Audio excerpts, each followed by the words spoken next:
Welcome back to another Wednesday episode of the Wisco Fanatics Show. Jake and I are back like we are every Wednesday. Today, tons of baseball. We got 7 Milwaukee Brewer games to talk about today, so let's get into it. Welcome to another live episode of the Wisco Fanatics Show, where we discuss the Packers, Bucks, Brewers, Badgers football, and basketball from an optimistic perspective. Wisco Fanatics is brought to you by Cardboard Legacy, Wisconsin's most complete sports card shop. Buy, sell, grade, and consign all at their location in Oshkosh. All right, so it is a baseball-heavy Wednesday show for Wisco Fanatics. Now, just a couple things before we start getting into some baseball games and some baseball power pairs. Last night, we discussed the Green Bay Packers offensive picks and what we think their roles are going to be for the 2024 season. This coming Tuesday is going to be our defensive selection. So all of the Packers picks on the defensive side of the ball, that's going to be on Tuesday, the 21st. And then Tuesday, the 28th, that is our next Patreon watch party. So that one will be strictly for the Patreon subscribers. And we will be live with a pregame show, live during the whole game, and live with a postgame show. Mm-hmm. Also on that Patreon, you get to vote for the games that we're going to cover in June, which are now available to choose from. And you'll get to see the early graphics before they get posted on the rest of our social media. So check us out over there. Other than that, we're into more baseball. So we're going to jump into the Brewers. And Jake, give me your power pair and underrated performer. Definitely a lot of good choices this week. Yes, sir. First of all, what's up, dude? How you doing?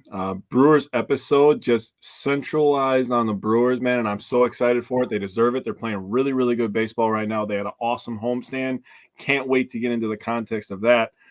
But I'm just going to tell you right now, my power pair is William Contreras. I am gatekeeping some stats. I am going to gatekeep some stats until we get to today's game. Okay. Where it was actually a little bit slower today at work, so I was able to take some more notes on it and be a little bit more centralized on today's game. So I'm going to gatekeep some stats, so stay tuned for that.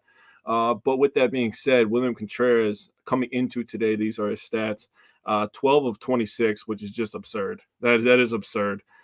He scored 8 runs, 3 doubles, 3 RBIs, 15 total bases, 5 walks, and 5 strikeouts. That is a mouthful. Ideal. That's better than ideal.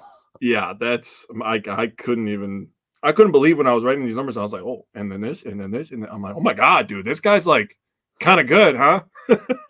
So that is a 462 average, a 548 on base percentage, a 577 slug, and a 1.125 or 1,000 over 1,000 OPS. I mean, that's just ridiculous. So for power pair pitcher, there was some interesting candidates, I'll say. We had an interesting discussion last night when we were trying to decide who to pick, and I went with Koenig.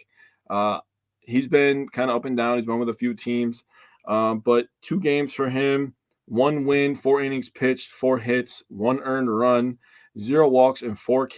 He had a 1.00 whip and a 2.25 ERA. Honestly, I told you last night, I'm going to tell everybody else, I took him basically because of a jam he got out of that was some big boy stuff. That right there showed me that he was able to be a big league pitcher and, be in a high leverage situation like that when we needed him. And for my UP, now he just got put in the 10-day IL, so that's pretty sad. But Rhys Hoskins, and he actually said it. Sophia was talking about it today, and I actually felt the same way, that it felt like he was just starting to get going, man. Mm-hmm. And like he had all the homers, and he had some big time hits for us, before this, but it kind of felt like he was starting to hit his groove.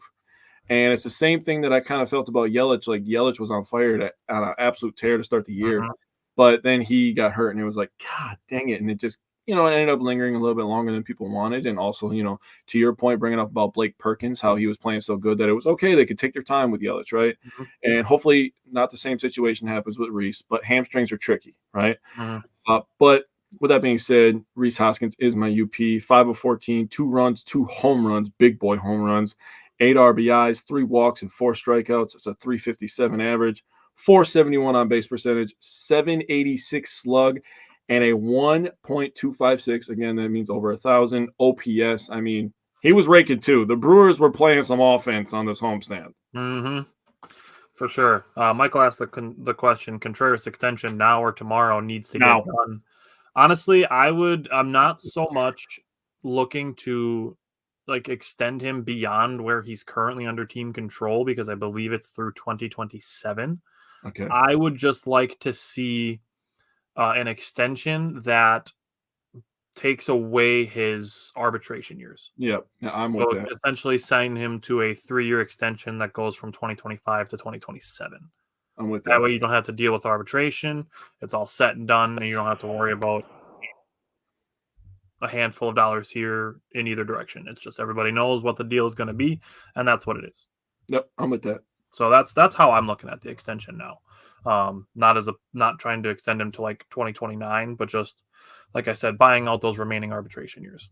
Yep. Yep. So my power pair, I went with Christian Yelich. He was 10 for 19 on the week, 526 batting average, which is nuts. But if you go to just the St. Louis series, he was 7 for 10 in that series. He batted 700 against the Cardinals in that 4-game series.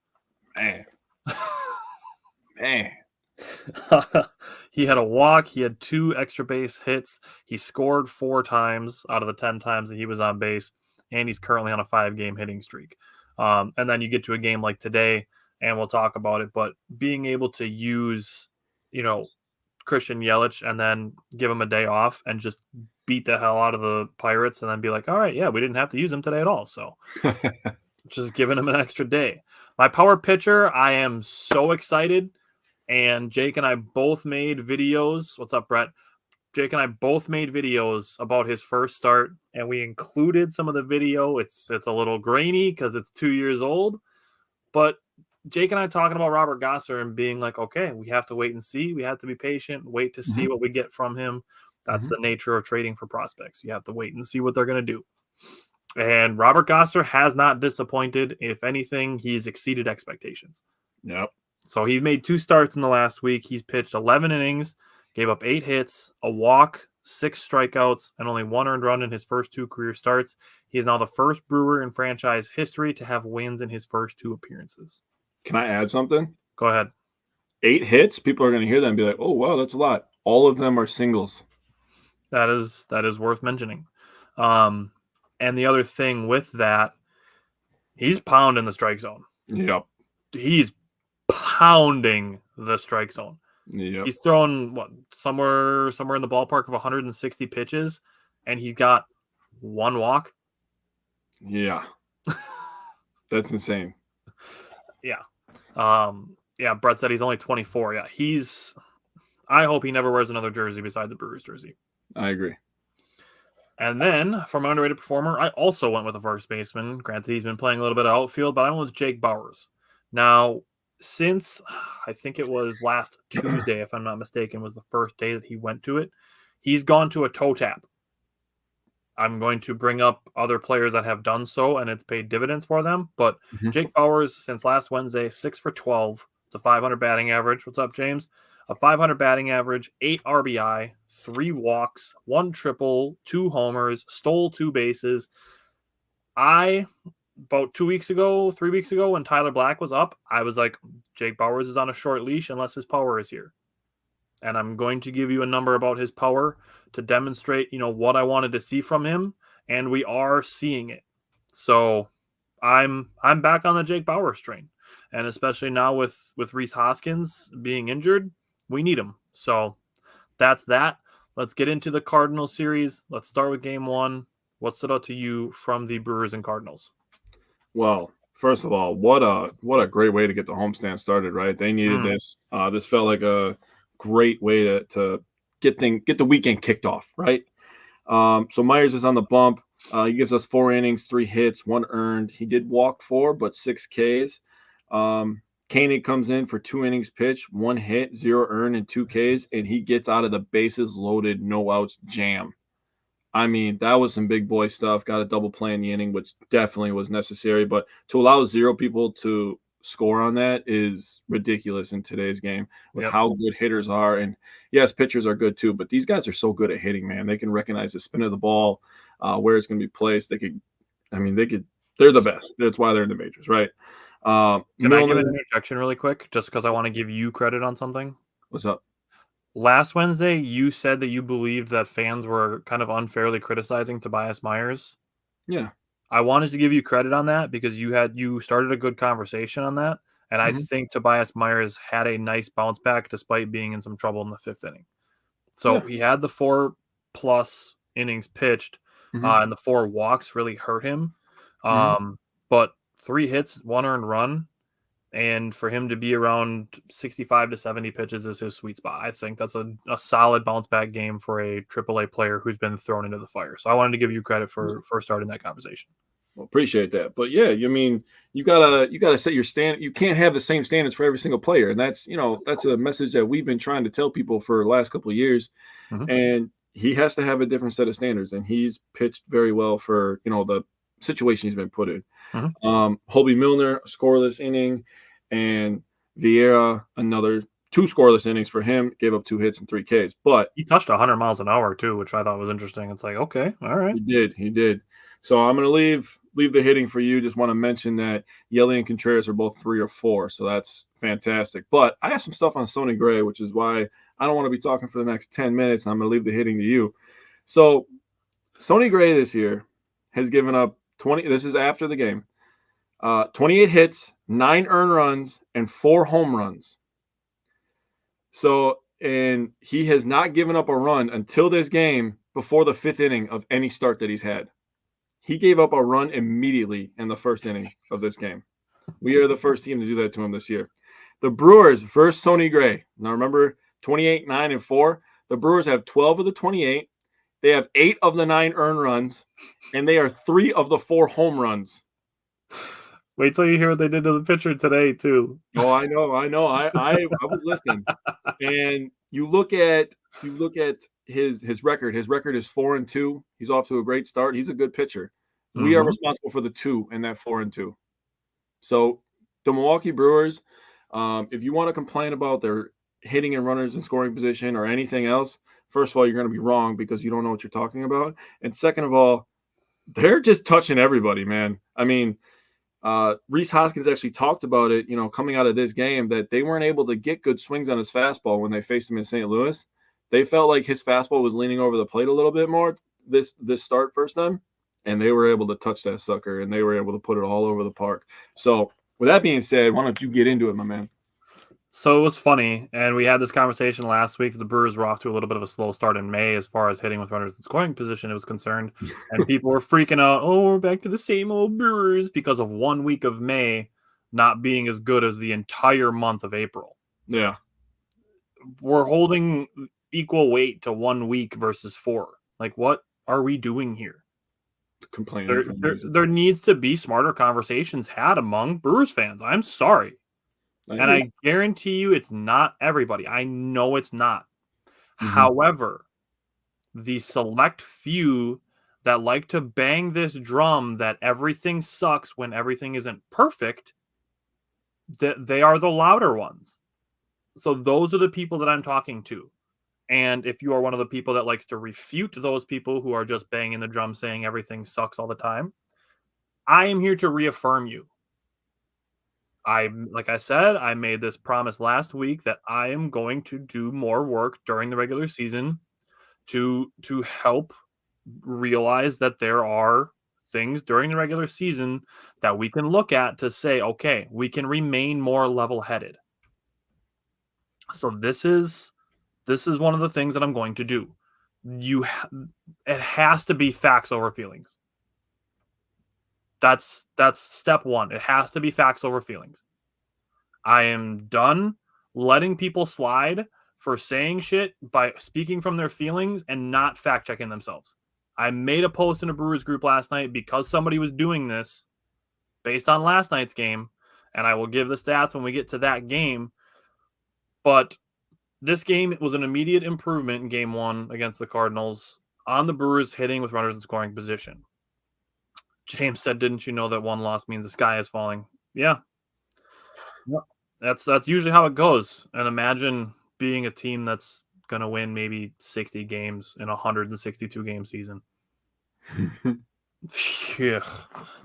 Imagine being a team projected to win around 80 games and being on pace for about 92. Yeah. Just throwing that out there. Now, Rhys Hoskins, his home run in the first inning was actually the third hardest hit of the first inning. His home run was slower off the bat than Christian Yelich's single that was 109 miles an hour, and William Contreras' single that was 103 miles an hour. Well, those two are anomalies, man. They just hit baseballs hard. Those two are just mashing. They're on a different level, man. and yes, Michael, the overwhelming response to the post that I made about it was overwhelmingly positive. Mm-hmm. And like I said, I'm not letting people slide for it anymore. If people are going to speak from their feelings and then try to talk down to other people, I'm not letting that slide anymore. Yep. I'm going to be you want to see a dead body person because I replied with a paragraph to your snarky ass paragraph talking down to people with a bunch of factual statistics that go against what you said because you're just speaking from feelings. Yeah. So I'm not letting the everything sucks people control the narrative in social media anymore. When I see it, I'm going to call it out. So also in this first inning, credit needs to be given to William Contreras for avoiding the tag on, It was, I don't remember whose ground ball it was. Oh, it was Willie Adonis' ground ball. Yep. The third baseman tried to tag William Contreras and then make a throw to first, didn't get the tag on, and then William Contreras was able to get to second base. So that gave the Brewers their first run, which would have scored anyways if he hadn't scored on the wild pitch. But still, 3 runs that inning anyways. Mm-hmm. Now, this is, again, another one where I'm going to give Jake Bauers credit. I'm going to be patient with Jake Bauers as long as his power is there. And in the bottom of the 8th, another hard hit, and he also hit a home run in this game. So yeah. I'm comfortable with being patient with Jake Bauers. 8 of the 9 starters in this game were on base at least once. 7 runs scored by 6 different players. 5 different players had RBI in this game. Yeah, so I just want to hit on something real quick because I talked about the fastball. Bauer's homer in the bottom of the 2nd was a first pitch fastball. Ortiz homer in the bottom of the 4th was a first pitch fastball. Both of them went 400 plus feet. So that's something to look for. The Brewers this year, man, their approach at the plate is just something beautiful, man. I don't know. I might just try to start a conversation in the comment section here, but honestly, their approach and their adjustments during the game is something that we're honestly not used to the last couple of years. I mean, guys are going up there swinging early, guys are taking pitches, and they're changing it mid-game. I mean, we saw it on the last Patreon episode where we faced Kansas City, and we both pointed it out that Kansas City changed their approach, and we also changed our approach, and it was just like, yeah, that's something that we're noticing that the casual is not really going to notice. So I just wanted to give them credit for that, man. I think that's a beautiful thing. I'm going to have a stat for you later on, too, as far as home runs and stolen bases are concerned, that's going to reaffirm that. So the different approaches. So the last thing I wanted to say on game 1 is that the way that they've been using Joey Ortiz is working, so I'm not going to complain about it. Oh, weird. I was right about that, too. Oh, weird. Nicely done. All right, let's go to game 2. Game 2, what's up to you from Brewers Cardinals game 2?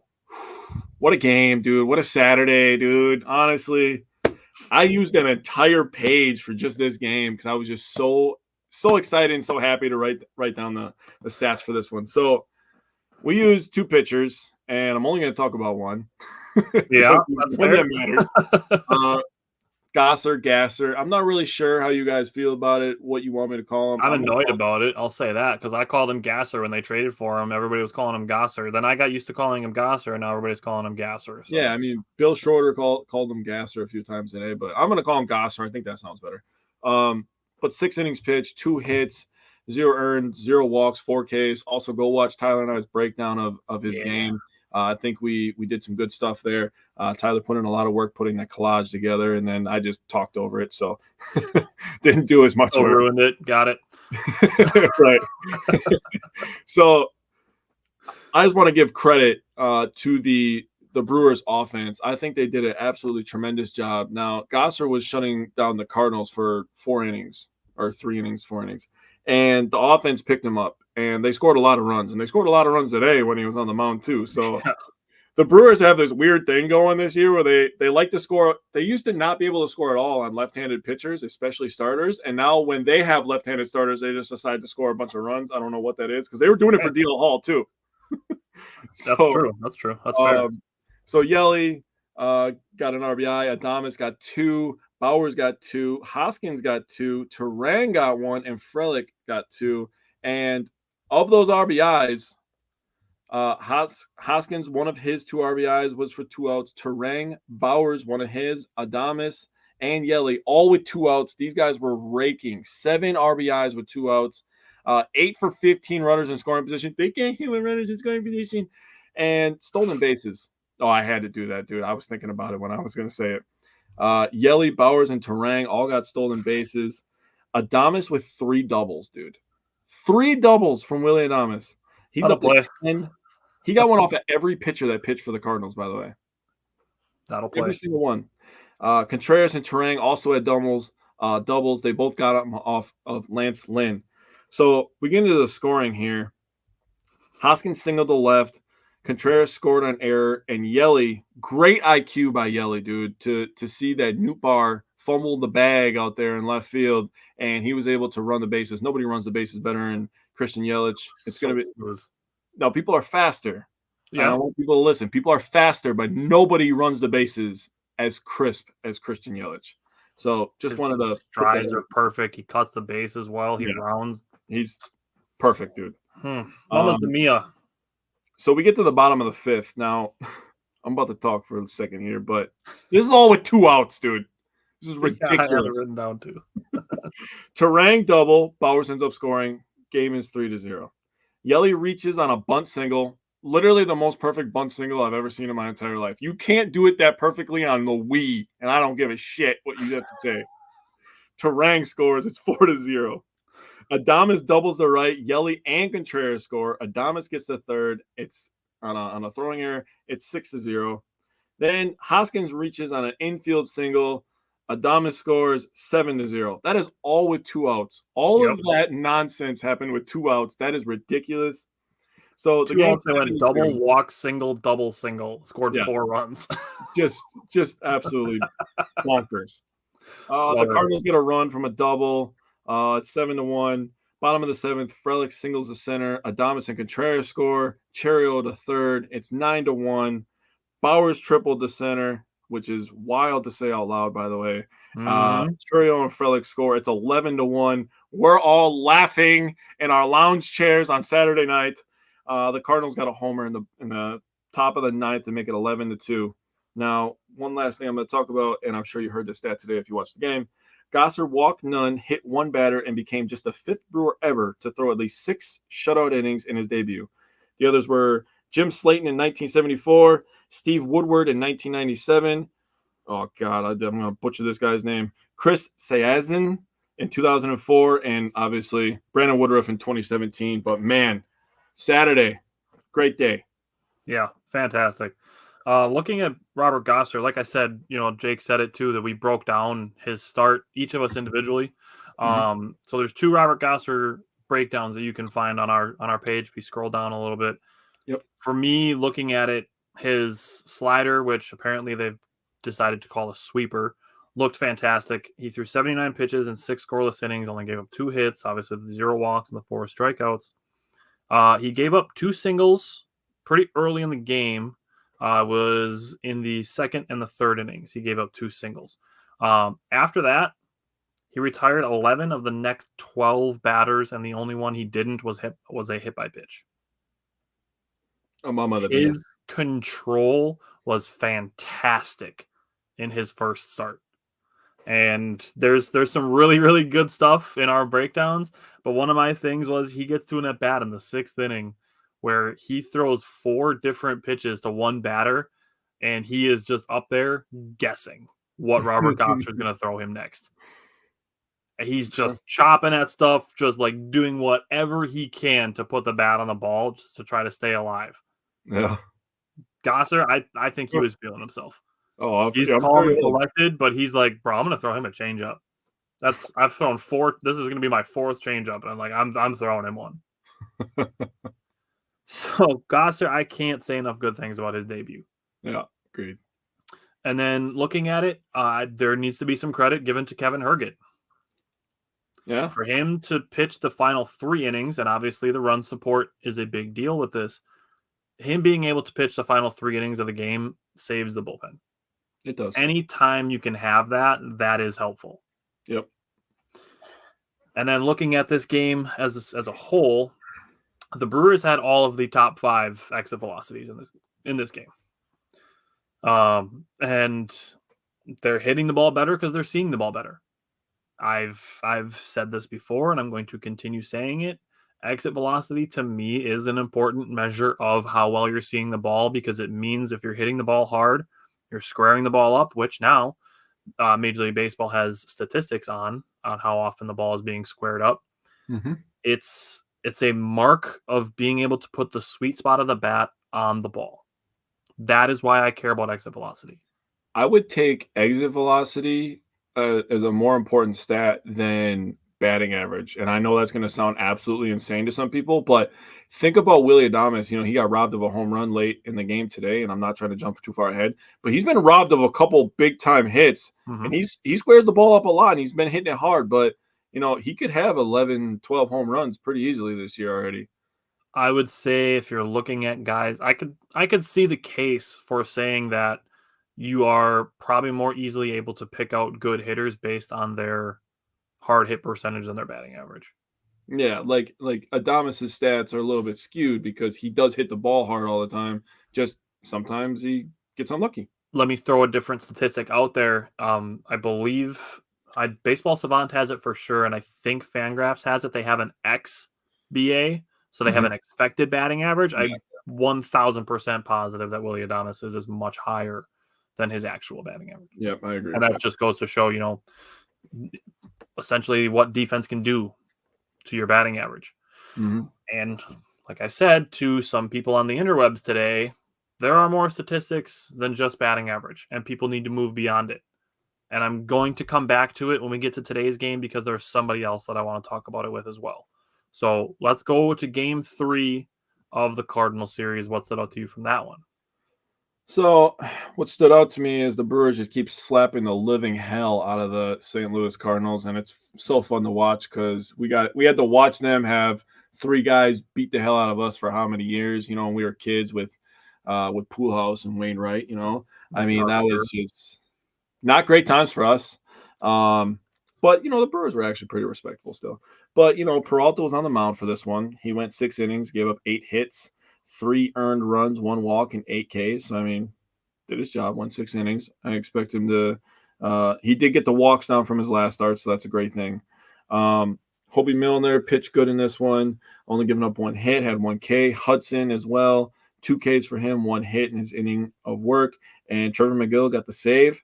1 inning pitch, 2 hits and 0 Ks, but gets the job done. So you get to the bottom of the 3rd. Bowers gets hit by a pitch for his 17th RBI of the year, and the Brewers are up 1-0. Contreras moves to 2nd, Perkins to 3rd, right? Then that was the only run scored in that inning. We're up 1-0. Yep. Top of the 5th, Nootbaar gets a 2-run single. The Cardinals are up 2-1. Top of the 6th, Gorman gets a double, putting the Cardinals up 3-1. That was the last Cardinals were going to score. In case you didn't watch this game, I'm just going to tell you right now. Bottom of the 6th, and this is the mark of a good baseball team, when you can respond in the bottom half of your inning with a run after giving up a run. It was a 2-run lead for the Cardinals, and Sanchez gets hit by a pitch, and the Brewers score a run. They get 3-2. Adames scored on that, and the first 2 runs for the Brewers were hit by a pitch.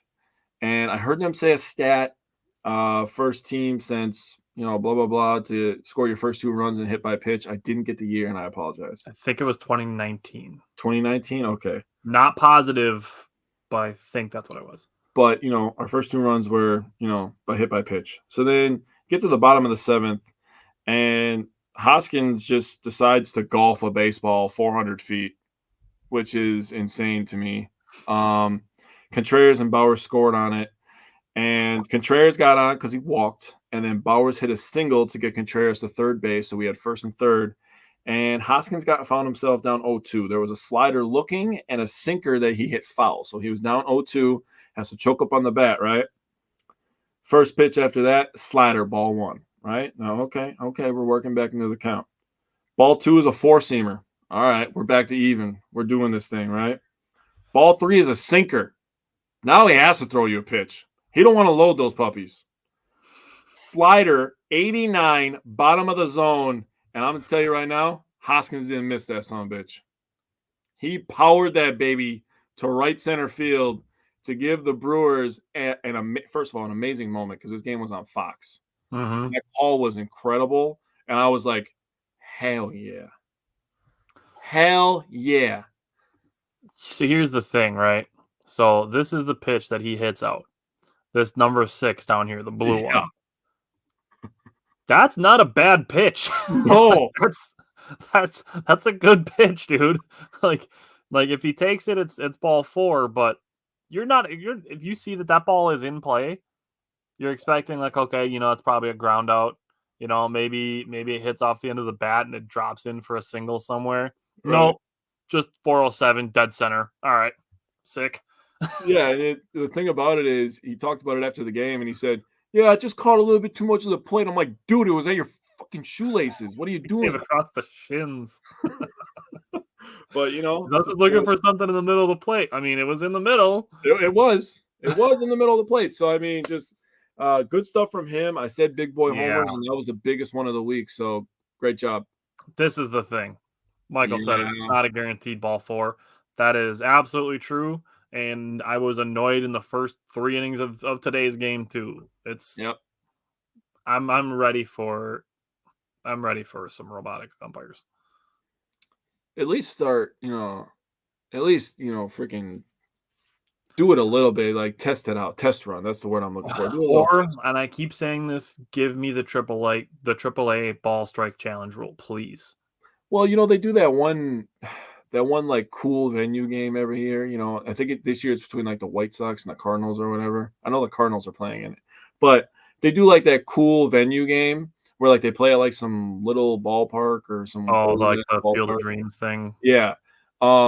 Maybe do it there. It's only one game, right? So you're doing like a cool, random game. Maybe test it out. My only thing with that is that that's a regular season game. So if you're changing the rules for one game, that's kind of you're asking teams to be like, okay, here you go. Here's one game that hope you don't care about.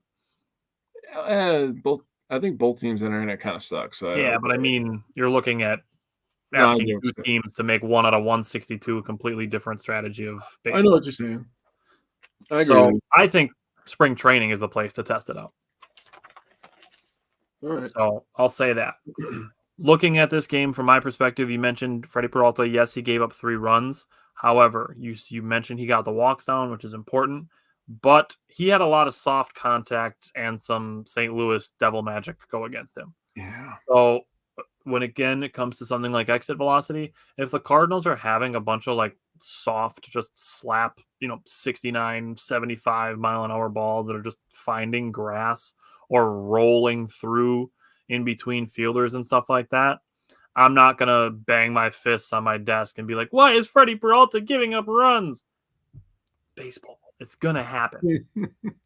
It's going to happen. Freddie Peralta is going to make 33 starts this year. He's going to have some where some soft contact stacks up against him and he gives up 3 runs. He's also going to have, I'm betting you, multiple games this year where he goes 7 innings, has double-digit strikeouts, and nobody gets past second base on him. And I mean, you were going to fight to see who can get him for power pair pitcher that week. Exactly. And I'm going to bring out the Freddie K graphic again. Hell yeah.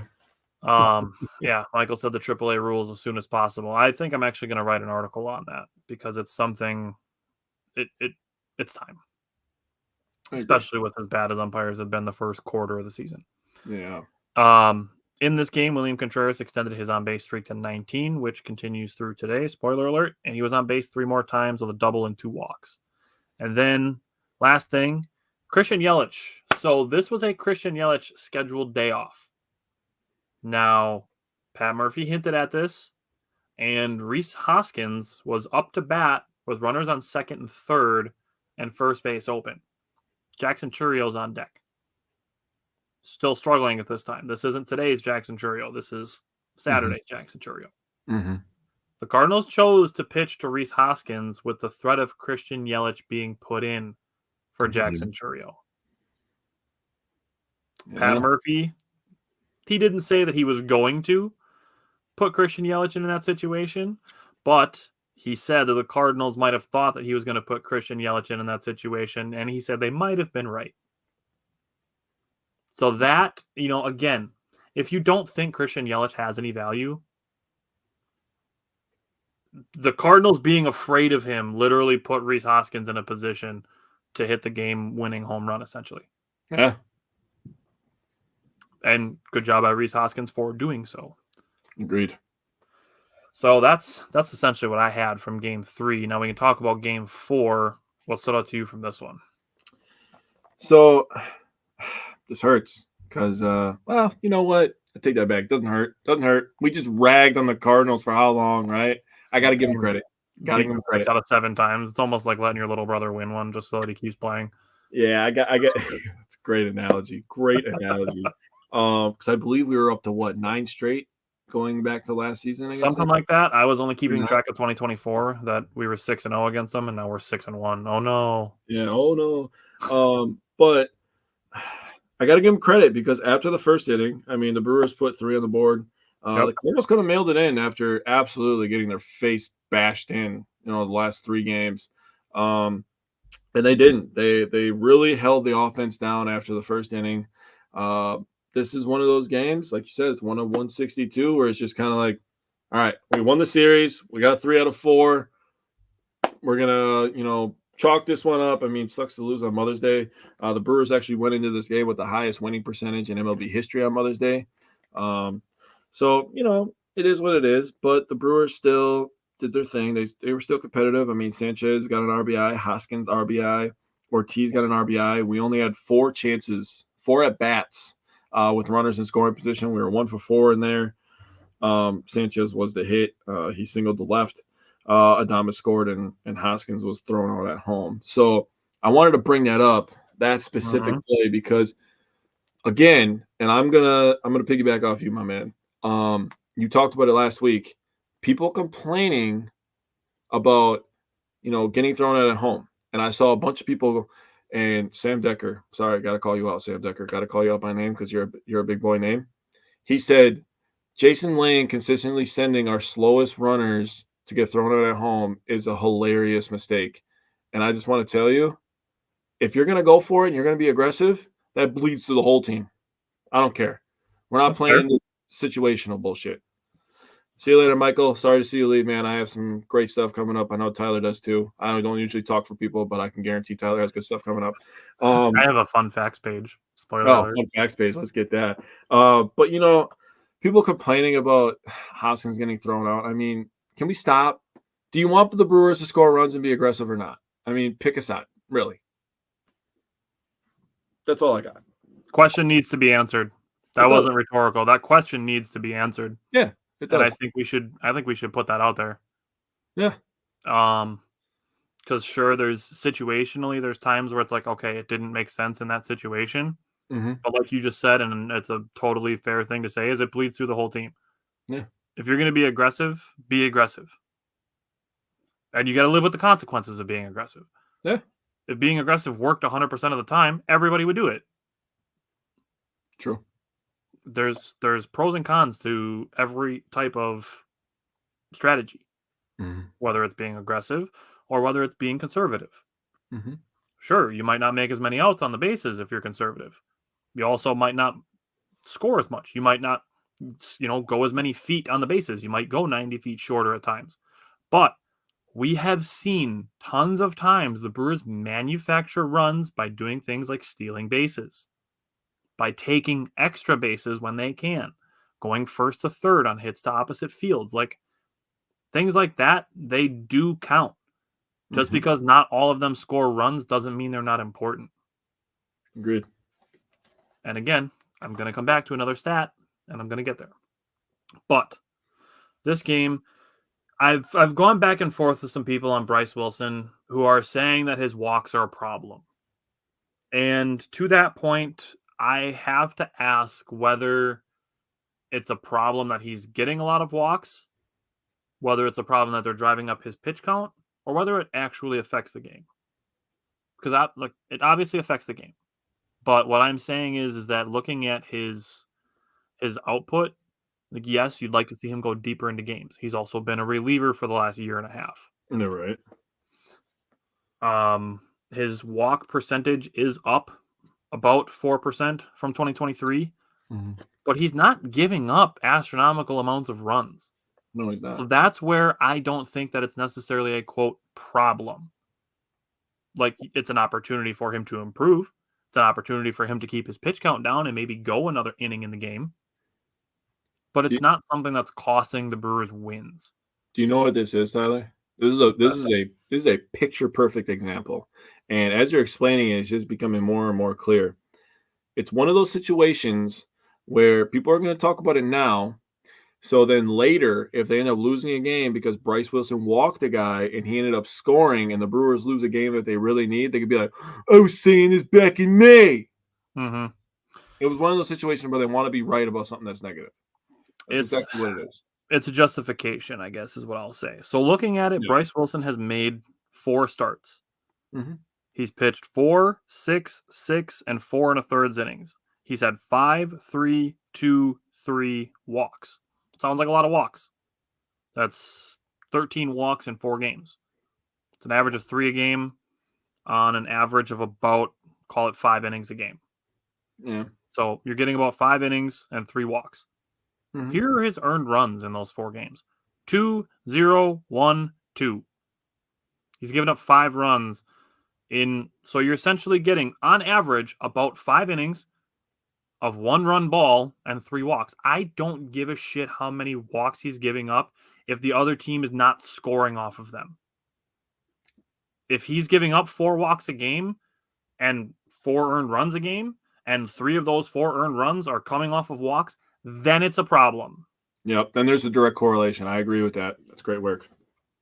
So right now, it's an opportunity for him to improve. It's not a problem. Because like I said, again, it's not costing the Brewers wins. Sure, the Brewers did lose this game. However, Bryce Wilson gave up 2 earned runs in 4 innings. Yeah. I don't think that that's putting you in a position to lose. No. Just because he had 5 walks. Now, I went and looked to try to find some actual statistics on Bryce Wilson to try to look where he could get better. So looking at his season, he is pitching a career high 52.6% of his pitches in the zone. Mm-hmm. So it's not, not that he's throwing pitches outside the zone. Now, he's getting a second lowest of his career 23.7% chase percentage. So that could be a factor into him. Mm-hmm. In his career, this is one of the lowest seasons of opponents chasing pitches. So if he's used to guys chasing more pitches and he's used to being able to throw outside the zone a little bit more, that's just an adjustment. It's not a problem. That's an opportunity to make an adjustment. Yep. So the 2 pitches that I'm looking are, 1, his fastball. The weighted on base average against his fastball is 370. That's a little high for an on base percentage. And he has a 276 batting average against his fastball. That's an opportunity. I think he can get that a little bit lower if you're talking about being a really, really good pitcher. So the run value against his fastball is -3. It's not a back-breaking number, but it's an opportunity to improve. Yeah. Now, I think his curveball could be a little bit better, but I think he's been a little more unlucky than bad with his curveball.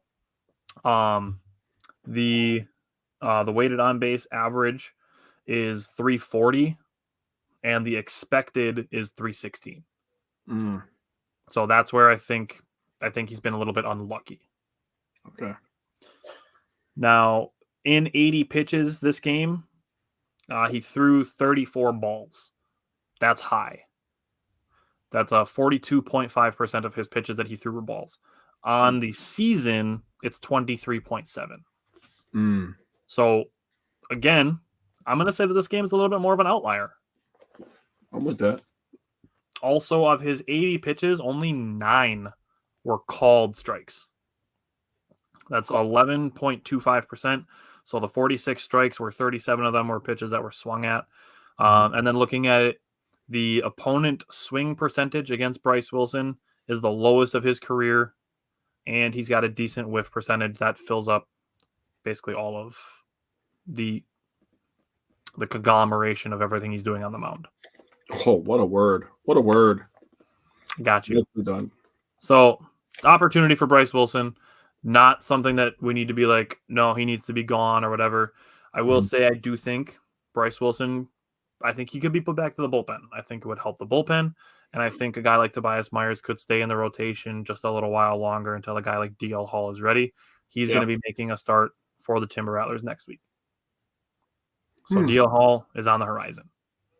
So maybe move Bryce Wilson back to the bullpen, have Tobias Myers make one more start, keep Robert Gosser in the rotation, and let's go. I think you could put Myers with Wilson together. You know, since Myers is only going 3-4, you can have Wilson, you know, go 3-4 innings as well. That's, you know, kind of like they did with the bullpen days, kind of mirror those two together. Yeah. Yeah, I'm not against that at all. I wanted to give Christian Yelich some credit. He was 2 for 3 with a walk this game. He was on base 3 more times. He really owned the Cardinals in this series. He did. And then I want to talk about plate discipline, and I want to actually, unfortunately, give some credit to the Cardinals pitcher, Miles Mikolas. Now, the Brewers' plate discipline in the first inning, very good. Mikolas threw a career-high 42 pitches in the first inning. Looking like a short day for him, gave up 3 runs. However, he threw just 53 pitches over the next 5 innings. So what changed for Miles Mikolas? In the first inning, he threw 42 pitches, 26 strikes, 16 balls. In the next 4 innings, he threw 37 strikes and 16 balls. Oof. So he locked in. That's credit to Miles Mikolas. He locked in. He found his command. The Brewers weren't chasing. They did only have 4 swing and misses against Mikolas, who finished with just 3 strikeouts out of the 18 outs that he recorded. But out of the 95 pitches that he threw, the Brewers watched 56 go by. What? So Miles Mikolas had 24 called strikes compared to 9 by Bryce Wilson. That's basically 25% of his total of pitches were called strikes. Wow, I know I've suggested this previously on the show, on our watch party last Tuesday. The Brewers just need to swing more. Yeah. Especially at pitches in the zone. You're talking 24 pitches that were in the strike zone that were called strikes that weren't swung at. Wow. I'm gonna stand on it. The Brewers just need to swing the bat more. Yeah. Which is gonna annoy people because they want to talk about Freddie Pro or William. One more time, Willie Adames just swinging at everything. Facts over feelings. Sorry. Yeah, I agree. Okay, you ready for a little bit of fun facts before we get into the Pirates series? I collected all these numbers on Monday before the first game against the Pirates, and I used tons of them. I was collecting tons of statistics when Major League Baseball came out with their new bat speed splits that you can have now. And I put a ton of them into a William Contreras video. However, I found a ton of other statistics that I really would like. Okay, that's interesting. About other players on the Brewers roster, not named William Contreras, that, you know, I could have made individual videos for all of them, but I'm like, you know what? I'll just have a fun facts page for Wednesday. So that said, Blake Perkins, out of, this is balls that are squared up. So squared up contact is the sweet spot of the bat that is 4 to 9 inches from the end of the bat. That's where Major League Baseball is defining the sweet spot. Blake Perkins is number 1 in all of baseball in the percentage of his contact that is squared up. Wow, that's actually impressive. So Blake Perkins, swing the bat more. When you make contact, good things happen. All right. Willie Adames, he's number 9 in baseball in on-base percentage with 2 strikes. So when he's down with 2 strikes in the count, he's number 9 in baseball and getting on base. He's also second on the team in stolen bases with 7 going into Monday, which is like, all right, that's weird and it's not going to last, but it's true now, so it's going into fun facts. Joey Ortiz, his 19.2 strikeout percentage, that's not bad, under 20%. I'll take that. His walk percentage is 14.1%. He is 5% away from having more walks than strikeouts in Major League Baseball. He's in the 93rd percentile in Major League Baseball in walk rate. He's a rookie. He's a rookie. Wow. He's doing great things. I am 1000% on board with the way the Brewers are using him right now. I Because could it's not agree resulting more. in only good things for Joey Ortiz. Yep, could not agree more. However, they're going to continue using him. Keep using him that way if he's performing well. Don't change anything. Just keep having him play like 2 out of 3 days and subbing him in on the other one. Yeah, please don't listen to the comment section on Facebook. Yeah. You want Christian Yelich next or Bryce Terang? Yelich. Christian Yelich, his strikeout percentage entering Monday is 17.5%. That is easily his career low. Yes, it is 63 plate appearances, but his chase percentage is on par with his career. So his career chase percentage is pretty much the same on where he is with 2024. Mm-hmm. But I think this is Christian Yelich focusing on making contact with 2 strikes. That he's not chasing with 2 strikes, that he's striking out less while essentially chasing the same number of pitches. Christian Yelich is also slugging 1.182, 1182 versus breaking balls. Whew. That's Hammering nuts. Curveballs, sliders, sweepers. He has an 1182 slugging percentage against them. If you're hitting the breaking balls, I can understand why he's hitting so good this year, because then you can just kind of sit on the fastball and adjust to it. So I like it. Yeah, the only thing he's really struggling against are like splitters and changeups, the off-speed stuff. That's what he's struggling against. But again, if you're mashing everything else, there's people really there's nothing to complain about. In my opinion, changeup is the best pitch in baseball. That's just my opinion. It's the hardest thing to adjust to if you're sitting fastball, to be like, oh shit, that one's going 5 miles an hour slower. Yeah, you're looking for a fastball. Yeah, which we're gonna have some conversations about today's game. We talk about changeups, but last thing on Christian Yelich, he's pulling 47.7% of his hits. That's his career high by almost 12%. Wow. So he's just like, okay, I pull for power. I'm just going to pull. Interesting. And we know he's capable of using the opposite field, but I mean, there's something to be said about just going where the pitch is taking you, which is an adjustment that William Contreras has made, and obviously Bryce Terang as well, because I'm here now to get to all-star Bryce Terang. Bryce Terang is going to be an all-star. Dude, the Brewers have at least 2. He is number 7 in all of baseball in batting average with 2 strikes. Number 7 in baseball. Yep. That's not just NL. All of baseball. He's number 7 in batting average with 2 strikes. He has a .395 on-base percentage with the bases empty when he's not leading off. So if he's not batting leadoff, he's just starting an inning with the bases empty, or if 1 out, 2 out, and bases empty. .395 on-base percentage. He's second in Major League Baseball in steals, and he has the 10th fewest strikeouts of qualified players. So I believe that's players with a minimum of, I think it's 3 at-bats per game, per team game. Okay. That's how that works at the end of the season. You have to have like a minimum. It's like 500 plate appearances, which is, it works out to about that. So out of qualified players with enough at-bats, he is 10th fewest in strikeouts. Good things. Great things. Love that. Mm-hmm. So this has been Fun Facts. Love fun facts. All right. Let's go to the Pirates. Let's go to Monday's game. Thankfully, with the Pirates, we get the ugly one out of the way, and then we can talk about 2 good ones. I was just going to say that, man. I was like, we are bad news first kind of people, man. So This is great for us. This is a perfect series for us in our eyes. If we're going to lose one, then let's just lose one, right? This one also made my record prediction wrong. So, oh well. Nailed it. We won more than we lost. So it is what it is. I'm fine. Dude, win series. 2 out of 3 gets you 104 wins on the season. Yep, that's all we want. And we took 3 out of 4 from the Cardinals, 2 out of 3 from the Pirates. So it is what it is, man. I'm happy. I'll go 5-2 every 7 games. Yeah, 100%. Never mind. I'm not going to get into it right now. Colin Ray, just in my opinion, he didn't have his A+ stuff. He was okay, but this was one of those games where people will complain about Colin Ray, and I still don't think that they have the right to do it because he's been better than advertised.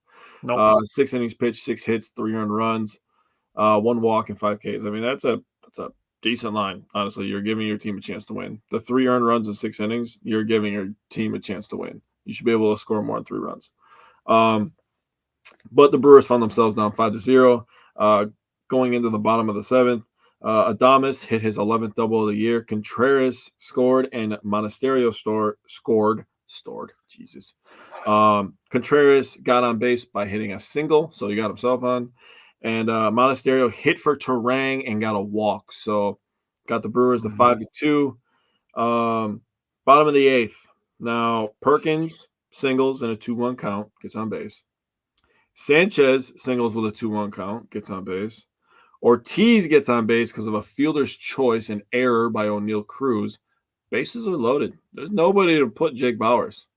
So you know what Jake Bauers does? He puts a ball over the fence. And it was electric. Absolutely crushed this baseball. Got the Brewers within a run. The Pirates, who the heck was it? Had 5 hits in the game. Cannot remember his name. He's Brian Reynolds. Brian Reynolds had 5 hits in the game, hit a home run. He's on the top for a reason. Yeah, he's a Brewers killer too.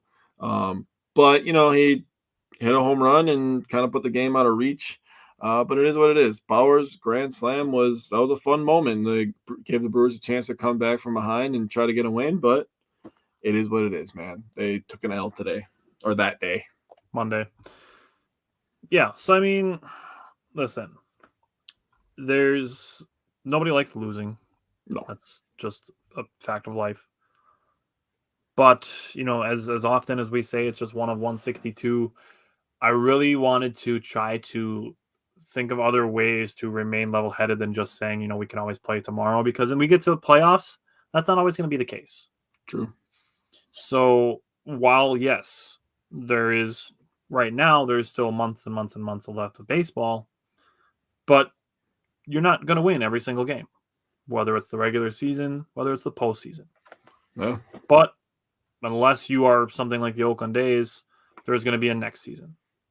So nothing is this, you know, huge catastrophic failure. Like, just laugh at the A's catching strays or what? That was well done, dude.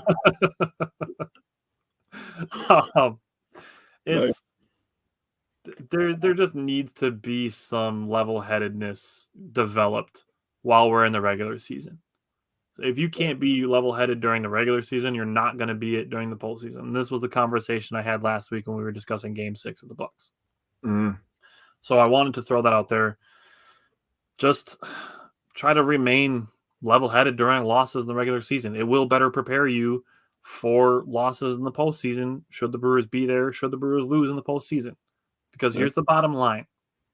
And yes, I would love it if the Brewers just won every single game in the postseason and didn't have to lose any. But that's just not the reality of what is likely to happen should the Brewers make the playoffs. 29 out of 30 teams in Major League Baseball are not going to win the World Series. That's a pretty large number. The Brewers are much more likely to be one of the 29 than the 1. Then again, so are all 30 of the Major League Baseball teams are more likely to be one of the 29 than they are to be the 1. So we need to develop better attitudes towards losing during the regular season, where there are more games to be played, so that when we get to the postseason, we can be like, okay, we've lost games before. We can remain level-headed and not just burn the city down and want everybody traded or fired because we're mad today on October 10th. Right.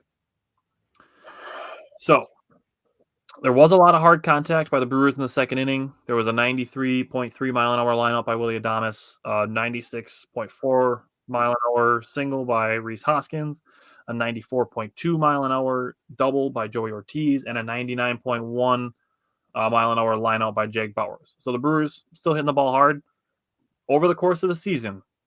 Law of averages, law of large numbers, those balls are going to do good things for you. Yeah.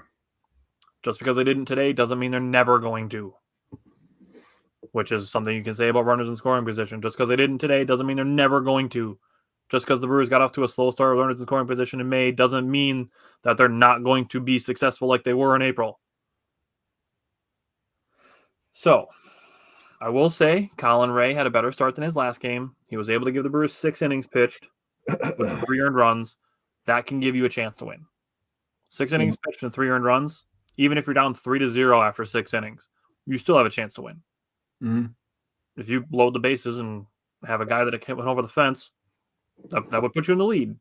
Yeah. However, 5 earned runs by the bullpen is tough. Like I said, I'm perfectly fine with presenting the idea of keeping Robert Gossler in Major League Baseball, having DL Hall back and moving Bryce Wilson back to the bullpen to help the bullpen a little bit. I agree. William Contreras, ho-hum, 3 for 5, like he does. Joey Ortiz had 2 more hits. You mentioned Andrew Monasterio had the 1 walk. He actually had 2 walks, so credit to Andrew Monasterio's plate discipline. Yep. And then, lastly, I told you I'd have more on Jake Bauers for you. So Jake Bauers, his power is coming into play, is crucial for his spot on the roster. Now, he's going to get a little bit more leash than I'm already going to give him, in my opinion, which is now back to essentially, square one. And I have a reason for that. I'll give him even a little bit more because of the injury to Rhys Hoskins. Yeah. But the last time I checked on his power, this was right around the time that Tyler Black was coming up, he was at 2.8% on his home run rate. I said we needed him around the 4.4% mark that he had last year with the Yankees. That's essentially why the Brewers signed him, to be a power bat. Mm-hmm. And now he's at exactly 4.4%. So I'm on square one with Jake Bauers. I'm with it.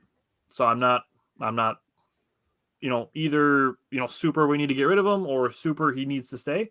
I'm right back to, okay, I see why the Brewers signed him. Let's see what he does. So I'm good with Jake Bauers. He's also hitting 18% more line drives than last season and 19% fewer ground balls. So Jake Bauers, he's doing good things. He has a 356 batting average on balls in play. That's BABIP if you like to throw the stat name for it, but it's batting average on balls in play. He's got a 356 BABIP, and he also recently switched to a toe tap, like I said when I made him my underrated performer. 2 other players that did that to great success. 1, last year, Christian Yelich went to a toe tap. He was borderline an all-star last season. 2, Bryce Terang, going to be an all-star this season. From last year to this year, Bryce Terang went from a leg kick to a toe tap, and he has not looked back. He's been fantastic so far this season. Like I said, he's going to be an all-star. It's not he might be an all-star. Bryce Terang is going to be an all-star. He should be. If he's not, that's a huge snub. If he's not an all-star, I'm going to lose my shit because he's an all-star. He is a star. I agree. Okay. Let's talk about last night's game. What's about you from last night? Besides, so, I'm gonna leave the pitching to you because you told me last night about some great stuff that you thought of, and yes, this was the Sal Frelick game. Oh man, it was the Sal Frelick game. So he had not 1 but 2 web gems. Okay, yeah. And he also had not 1 but 2 RBIs. Yeah. So he got the scoring started with his first homer of the year. Went 365 feet. Ortiz got on base by hitting his 6th double of the year. 2-0 Brewers, right? Terang then singles to left. Oliver Dunn scores. He got on base with a single.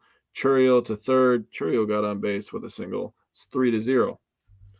Yelly single to center. Churriel ends up scoring. Terang to third. 4-0 Brewers. And that's all the runs they needed, people. That's all the runs they needed. They decided just to score, get 4 hits or 6 hits and 4 runs in the bottom of the second. And they're just like, you know what? I think we could shut them down today. But in all seriousness, the credit to the Pirates. Sorry, I got tongue-tied there for a second over not saying a single word. I don't even know how I got tongue-tied, but it happened. Top of the 4th, homer from Gonzalez. Joe scores with a 2-run shot, got the game to 4-2. And then Joe ended up hitting his own homer on the top of the 9th to make it 4-3, just so we sweat and get a 1-run win. And, it is what it is. The Brewers end up winning. McGill gets save number 5. Peguero and Hudson both got holds. They're both their 5th of the season. So Brewers win, and then we go to the rubber match. Yeah, so looking at it, I know Trevor McGill gave up a home run. He's a power pitcher. Guys that have that super fast, high velocity pitches, they're going to give up some home runs. Yeah. We saw it with Josh Hader. It's just going to happen sometimes. Mm-hmm. So that's on McGill. Now, before this game, Owen Miller was called up. Rhys Hoskins was placed on the 10-day injured list. He's originally, they said 2 to 3 weeks. Sophia today said 2 to 4, but it's going to be somewhere in there. And as long as Jake Bauers is playing well, and if Tyler Black gets called back up, if Owen Miller's playing well, or if Owen Miller's not playing well, and then they do bring Tyler Black, however these guys play is going to give Rhys Hoskins more time if they are performing well. Agreed. So I'm not going to be rushing Rhys Hoskins back if any combination of those three are playing well. Now, this obviously, you said, is the Sal Frelick game, his first home run of the year, the 2 stellar defensive plays. But let's talk pitching. So I mentioned McGill already, but Joe Ross, what I would say is probably his third best start of the season.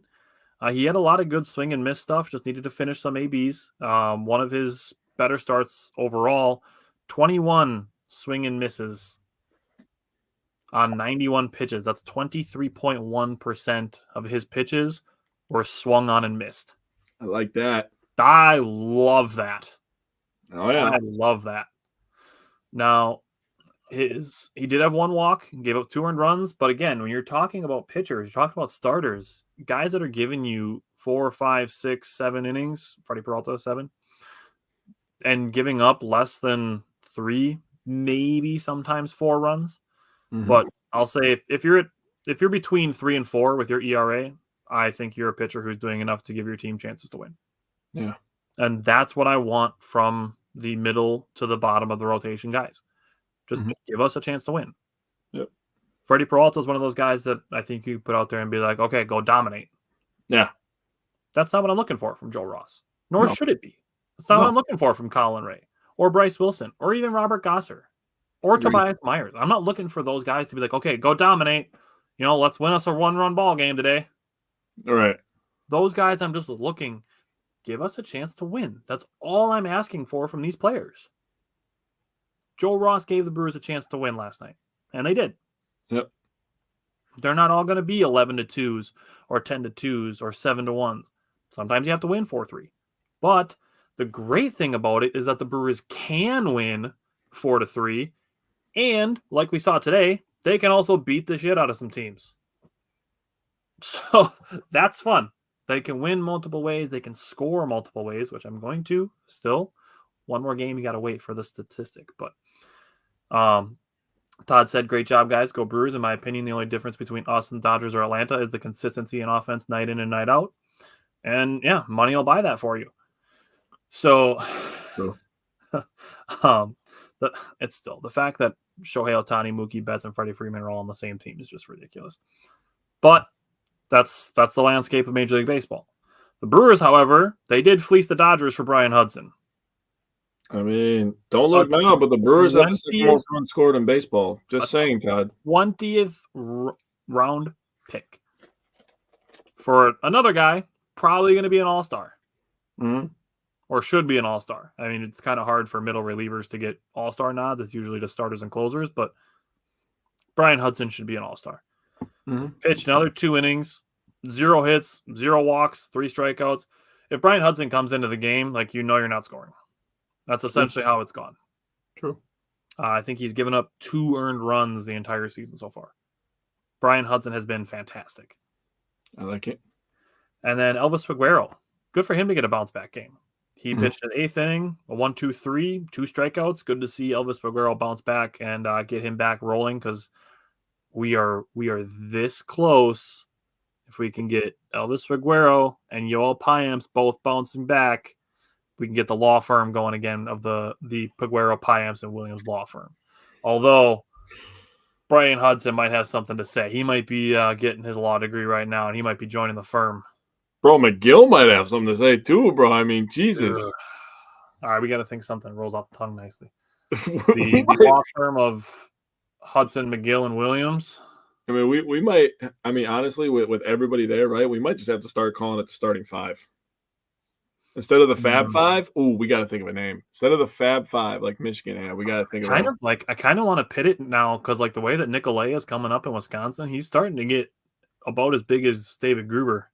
I think we're getting there. You got the David Gruber, you got the Fear the Beard. We might have to come up with 2 law firms and pit them against each other and see which one people would go for.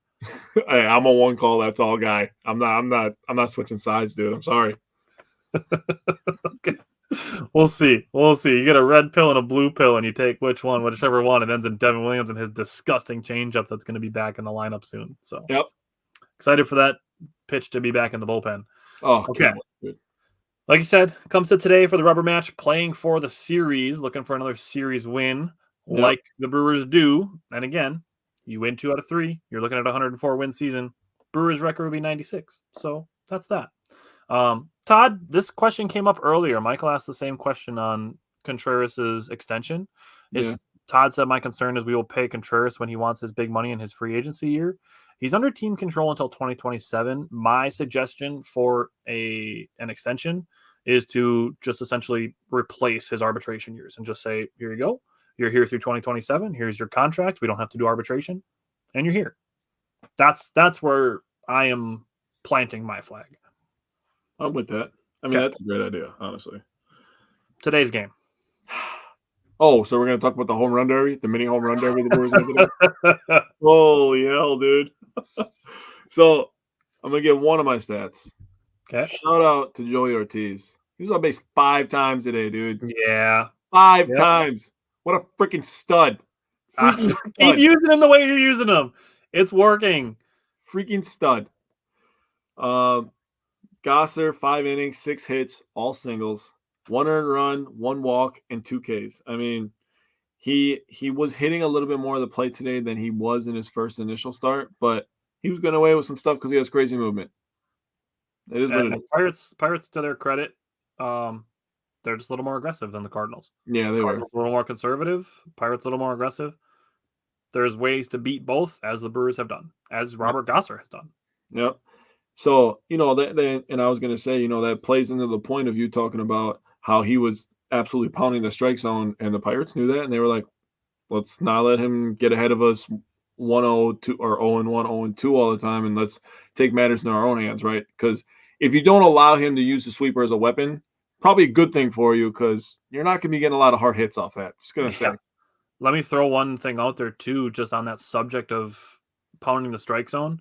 Is it induces contact. So you mentioned the 6 singles, obviously, but you look at the top of the 5th inning where there was a softball hit, Gosser bobbled it, and ended up being a reach on error.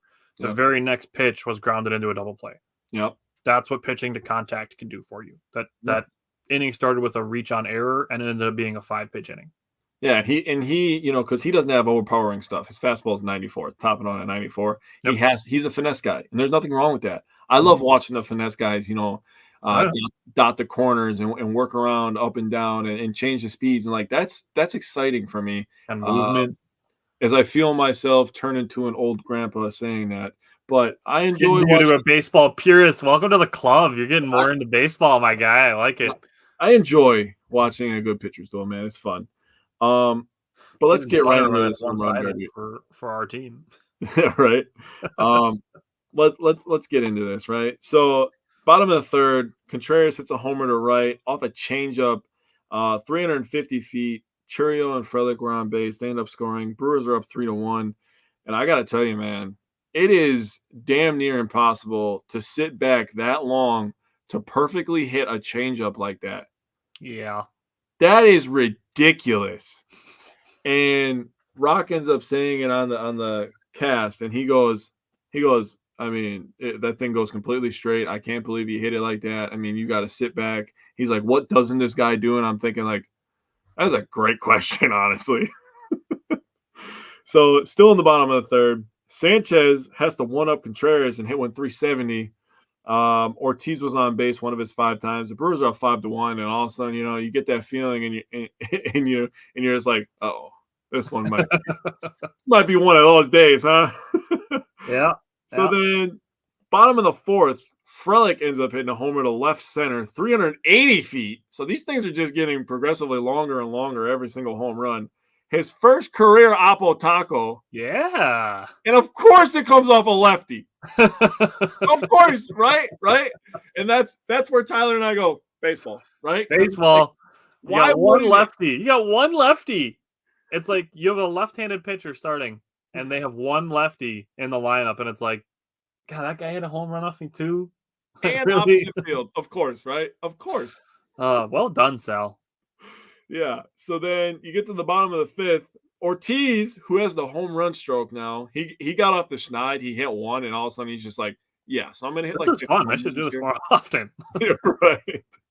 He hits a homer to left, just a solo shot, but 425 feet. Okay, so now we're talking. Okay, so that's some big boy power right there. Or you thought. Because we get to the bottom of the sixth. Jackson Chourio fucking unloads. Yeah. And I have to put the F word in there because he unloaded on a baseball, 441 feet. You saw that thing jump off the bat, and you're like, oh, yeah, that one's gone. Brewers are up 9-1 at this point. Contreras tripled to right. Frelick ends up scoring. The score is 10-1 at this point. The score ended up being 10-2 to finish the day. Contreras was a double away from the cycle, and Frelick was a triple away from the cycle, which if you thought about it going into the game, you would think it'd be flipped, right? But I'll take it either way. Two guys, one hit away from the cycle. Now, do you want me to give my stats on Contreras now or wait? Can I just throw something really quick out on Contreras and Frelick? Because at one point they batted back to back, and the left-handed pitcher sliced the ball down the left field line for a double. Yep. And then the right-handed hitter hit a ball down the right field line for a triple. Just that's what the Brewers are doing. Yeah. They are using the entire baseball field. Yeah. With all of their hitters. Yeah. Basically, I mean, outside of guys like Gary Sanchez, who are like literally just here for power, like everybody can use the whole field to a degree. Yeah. That sucks to defend against. It really does. I mean, think about guarding a guy that in basketball that's literally just the guy that drives, or a guy that just shoots, or a guy that can shoot and drive. I mean, which one would you rather have? Exactly. So I'm going to give you some stats. Today was the 6th 3+ hit game for Contreras. That's impressive. He's on a current 9-game hitting streak. He's on a current 23 straight games on base streak. 23 straight games on base. That's incredible. I think that's the longest active streak in baseball right now, too. Yes. He has 22 two-strike hits, which is third in the NL. Ohtani and Betts. I mean, those are good names to be by. Right. Sucks that they're on the same team, but both those guys can rake, and obviously our guy can rake too. I think, if I remember correctly, Bryce Terang was 4th. So the top 4 is 2 Dodgers and 2 Brewers. Yes, that is correct. That is correct, because they said that on the broadcast today. That is correct. Yep. And he has 18 multi-hit games, which is first in all of baseball. And some guy had the audacity to put him 4th in the NL MVP race. After everything I just told you, and the guy's leading baseball in batting average. He plays every freaking day. He's almost at 80 consecutive games played. That is unheard of. Now, take into account he's a fucking catcher. Dog, unheard of. Listen to me. When I tell you that I saw that Ellie De La Cruz was listed ahead of him, yep. I'm going to say bad words if I let it fly. It's inexcusable. Yep. Ellie De La Cruz does not belong above William Contreras in anything if you're talking about an MVP discussion. Nope. William Contreras has like a batting average that's like 80 points higher than Ellie De La Cruz's. But Ellie De La Cruz steals bases. Ellie De La Cruz's team was also expected to win this division, and they're in 4th. Ooh. Ouch. So how much value is he really providing? I get that it's a team sport, but really when we're talking about good teams with good players and William Contreras being among or the leader in a lot of statistical categories ahead of Ellie De La Cruz, Other than stolen bases and balls thrown 99 miles an hour from shortstop, Ellie De La Cruz does not belong above William Contreras if we're talking about the best players in the National League. So then add this in there, right? Think of all the injuries the Brewers have had. Yelich was hurt, second best offensive player on the team. So he was basically left out to dry, quote unquote. We've had 6 players make their MLB debut already this year. 6 players already have made MLB debuts for the Brewers alone. We've been hit by the injury bug. So I don't want to hear no excuses for Ellie De La Cruz. Contreras is carrying. Yep. Oh, but the Cubs are dealing with all these injuries. Still in second place. Yep. Don't care. Nope. Don't talk about the Brewers. I will give MLB Network credit. They've been talking about the Brewers. As they should. But ESPN, Yahoo, nothing. Yep. Nothing. No, let's just keep talking about the Cubs. Maybe the New York Post can talk about the Yankees a little more and not, discuss anything else. They can. ESPN can talk about the Cubs being in second place all year. I'm fine with that. Yeah, that's fine. Okay, so you mentioned Gosser already. Yep. Before this game, Chris Roller was called up. Oliver Dunn was sent down. Yep. And Chris Roller has been batting .250 in AAA this year. He did bat .364 in AAA last year after he was acquired by the Brewers in August. So I think there's, it's not just, he's batting .250 in AAA. Why is he being called up? Like, just a somewhat slow start. But a couple things. First of all, Gary Sanchez needs to have flowers given to him. 2 more hits off of a left-handed pitcher today. He continues to kill left-handed pitching. When people were asking in March and early April, why did we sign this guy, DFA Gary Sanchez? He's here to mash lefties. That is the reason he's here. Anything else that he does is gravy. If he's throwing guys out as a catcher, if he's giving William Contreras days where he can just bat and you can keep his bat in the lineup and he can play catcher as your backup catcher, yep, gravy. If he hits anything off of righties, gravy. He's here to hit lefties. Coming into this game, his OPS against lefties was 1081. And he hit a home run and a single off of a lefty today. I like that. Some people owe Gary Sanchez an apology. I agree. And also just be patient for more than 2 weeks of a baseball season that's 162 games long. No, and Tyler, not talk a bunch of shit after 12 games. That's maybe hard. That's hard, Tyler. People can't do that. It is. And that's true. I get what you're saying, but that is true. It is easy to be negative. That is just genuinely, where biology takes us. Because, 300 years ago, it protected us from predators, but we don't have that anymore. So you can be, thoughtful.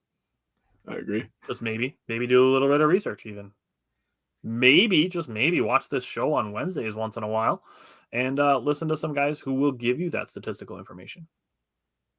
That's the best idea you said. I like that idea. Yeah, I know some guys. Me too. Okay.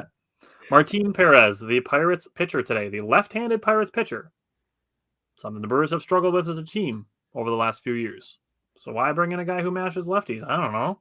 Gee, maybe to strengthen a weakness. He had allowed 3 home runs in his previous 8 appearances. Appearances, not the previous 8 innings, his previous 8 appearances. The Brewers almost tripled that number today. Originally, I had that the Brewers doubled his home run total in the first 4 innings of the game. Then I had to cross it off and put that they had 4 home runs in 5 innings. Then I had to cross that off because they had 5 home runs in 6 innings. And he didn't even get through the 6th inning. He didn't even record an out in the 6th inning. No. The Brewers' 6th inning went single, home run, double, triple, walk, and then the inning was finally under control. Oof. That's tough. That's tough. That's a bad day at the office for your left-handed pitcher, Pittsburgh. It sure is. Now, I'm going to leave you with this last stat, the one that I've been teasing for a solid hour now. the Brewers being able to score in multiple ways. So we've talked about being aggressive, that it gives you chances to score runs in other ways, stealing bases, taking extra bases, taking some chances when running. Now, Rhys Hoskins was thrown out at home plate. That's one of those things where you only hear Jason Lane's name when guys are getting thrown out. Not to mention, things contextually like Nate Burleson, not Nate Burleson, that's not his first name. That's a wide receiver that used to play for the Lions. Alec Burleson is the Cardinals' weakest outfield arm. Mm-hmm. There's also 2 outs. So instead of expecting or hoping for another hit, which even on a successful batter gives you a 30% chance of success, you send the runner against the weakest arm in the outfield. That's what you do. Those are things you do in baseball.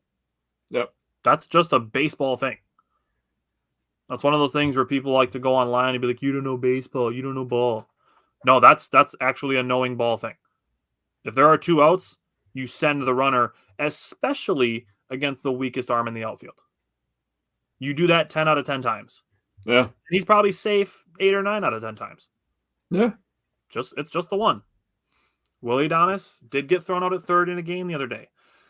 Probably a bad decision. But again, when your team philosophy is to be aggressive, you have to accept that sometimes it's not going to work out for you.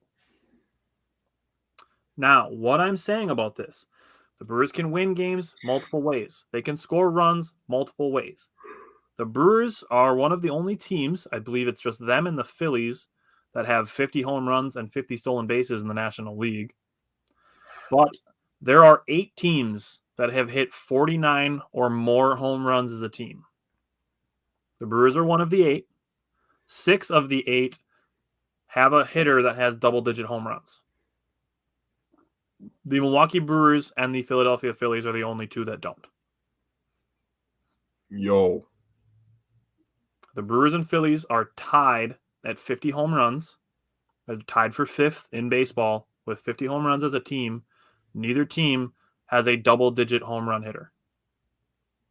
That's interesting.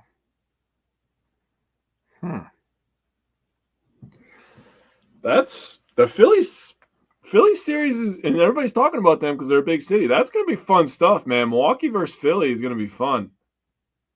You know what? As far as Philadelphia goes as a city, I don't like it, but I respect their baseball team. Yeah, and I will say they have some great crowds. They have, when you ever see those videos on YouTube and stuff where they show like the best baseball playoff reactions, Philly's got a good crowd. Yeah. They just need Eagles fans to tone it way down and 76ers fans to tone it down. Wow. It's still Philadelphia as the town. But like I said, I respect their baseball team. That's how I feel about the Cubs too. I respect your team, not your fans. Yeah, I agree with that. Okay. So the Brewers, between now and next Wednesday, we will have just 5 games. Today we had 7. Next week, Wednesday, that game is at 5:40, so that'll be after the show next week. So we're going to have 3 games against the Astros, who just had another player suspended. He was suspended for 10 games today for having sticky stuff in his glove. So shocker that the Astros are getting caught for trying to cheat, but, it is what it is. Yeah. And then we will have 2 games against the Marlins. So I'm looking, out of those 5 games, I'm looking for 4-1. Take 2 from the Astros and 2 from the Marlins and come back with a 4-1 week and just keep winning series. That's what I'm looking for from the Brewers. So this next road trip that they're going on is going to be 9 games in, 10 days? 10 days or 11 days, I believe. So it's the only 3-city road trip that the Brewers have. It's the longest road trip of the year for them. So get this out of the way right away in May. I love that.